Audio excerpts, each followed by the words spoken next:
absolutely annihilate.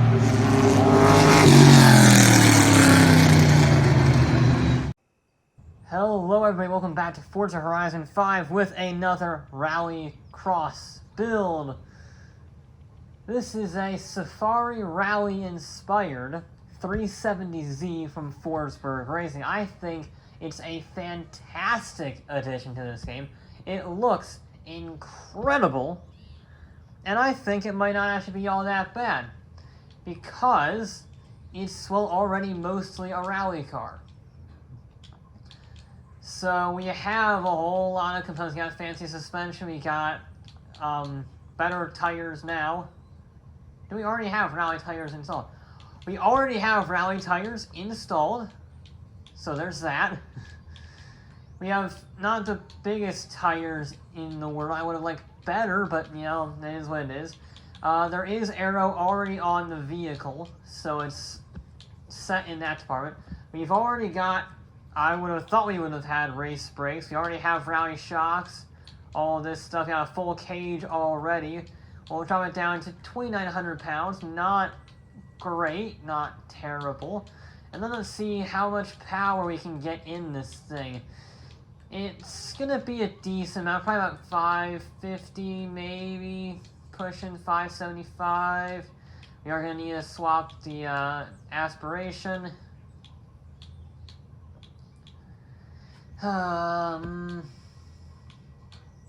Yeah, we'll twin turbo it, why not? You know, be a little bit generic, uninspired.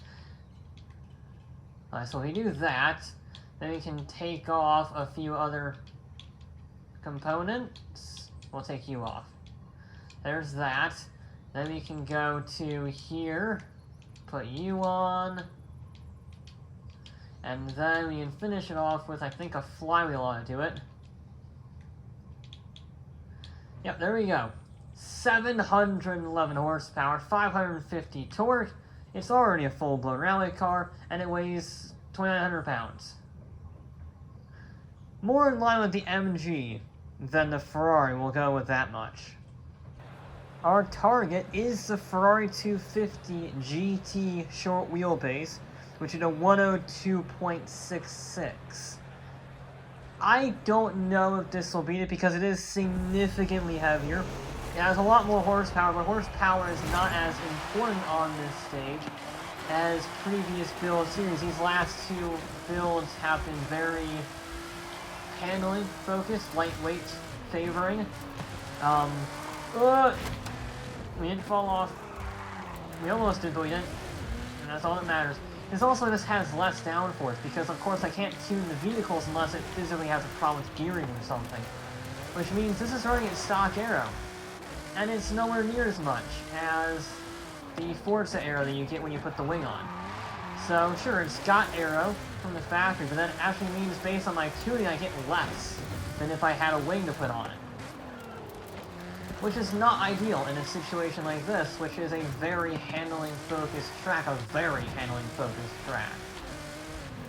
Or I could be wrong and I could decimate 102 like it's the Maserati or something. I don't know.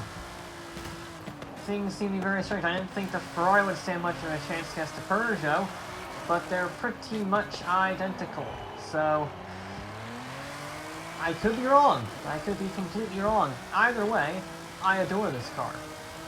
I have never heard of it before. I haven't really heard of Forsberg Racing, to be honest, until he showed up in Horizon 5. And yeah, this is a great build. I love the look of it. I love how it drives. All-wheel drive is a bit more hardcore than the rear-wheel drive fun vehicle that is. It's not the fastest, it's an A-class, as you saw. It's only got like 300 odd horsepower from the factory, because it's basically a stock engine, and then just crazy modifications to it, because it is inspired by the Safari Rally 240Z that won in, I think, 1970, if I remember my my years correctly. And yeah, that engine, that vehicle is pretty much stock except for suspension and chassis improvements. So in that way, it is within the spirit of the homage. Oh. Well, it was a good lap up until I hit the wall. That... Oh. Yeah, now it's definitely not a good lap. It actually maybe missed a checkpoint. There we go. Yeah, that's the first time I've actually missed that checkpoint. Normally, I can make it, but I guess I was just a little too cowardly under brakes there. Ugh. There we go. We're going to try and do that same lap, because I quite like that lap, actually, on the most part, without breaking the game, because the game's still so stupid it can't figure out where the checkpoint is, and not just die on the wall. I really want less sliding than that, but in the grand scheme of things, it's only a tenth of a second or two. So we're just going to try and be as smooth as possible. Not my best midsection there, but that was a good exit. That's a very good exit. That was a fantastic section there. I got everything like millimetrically perfect on that run through those chicanes. No! God damn it! Oh, it gets understeer. Ah, that was such a good run! And I blew it like an idiot. That's really annoying, actually. Okay. No! Yeah, it really doesn't like to get that front end turned in. It's really struggling. I think that's because of the small tire sizes, just 275s, and, well, lack of aero. Because, yeah, I'm really struggling with that turn-in on the front. Everything else isn't too bad, but turn-in on the front is very important, and I ain't got none. And that's not just an excuse to cover up my shoddy driving. It genuinely doesn't feel like it wants to turn. So, yeah, that's difficult to contend with. Not quite as good, they're not quite as perfect through there, but all in all, it was still good. There we go. I also can't really figure out what gear I want to be in. Alright, our time is a 1:03. That's good. It's faster than the MG, but it is a second off the pace of the... Oh, I'm off the track. Yep. We're in the sky again. Ah. I wasn't even going that fast. The Ferrari was doing 100, almost 130 into that corner. And this can't even carry 120. It was like 117 in there and it flew off the road. It's just not a good car. I don't like how it I don't like how this version drives. The stock version I love because it's a nice little rear-wheel drive sports car with a decent amount of power and small tires, which is pretty much all you need, let's be real. This, though, with 700 horsepower and all-wheel drive, it's not ideal. So, yeah. You really have to go slow through these corners, and, well, we really don't like going slow. That's bad. Alright, one more lap. One more lap to not hit the wall or fly off the track or anything like that. Yeah, you can see even at this... Okay. Yeah, I don't like this car. Oh, that was my bad. That was my bad on that one.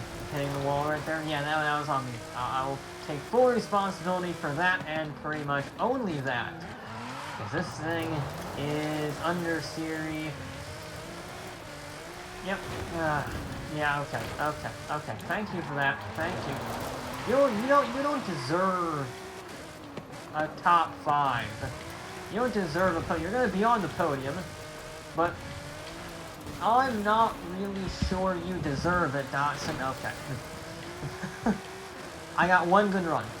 I got one good lap. Everything else has been falling off the cliff, understeering wide, or some combination. Even if I go flat in there, that was a 105. Yeah. I don't like that car. It just doesn't turn. At all. There's just no front end turn.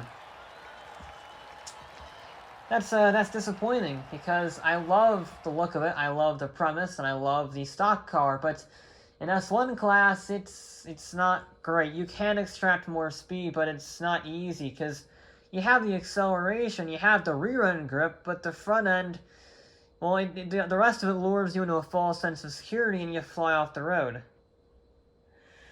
Huh. Okay. Well. I mean, it's on the podium for now until another car comes around. 103, perfectly splitting the Peugeot and the MG. Yeah, disappointing. Very disappointing. Anyway, that'll be it for this episode of Forza Horizon 5. I'll be back with more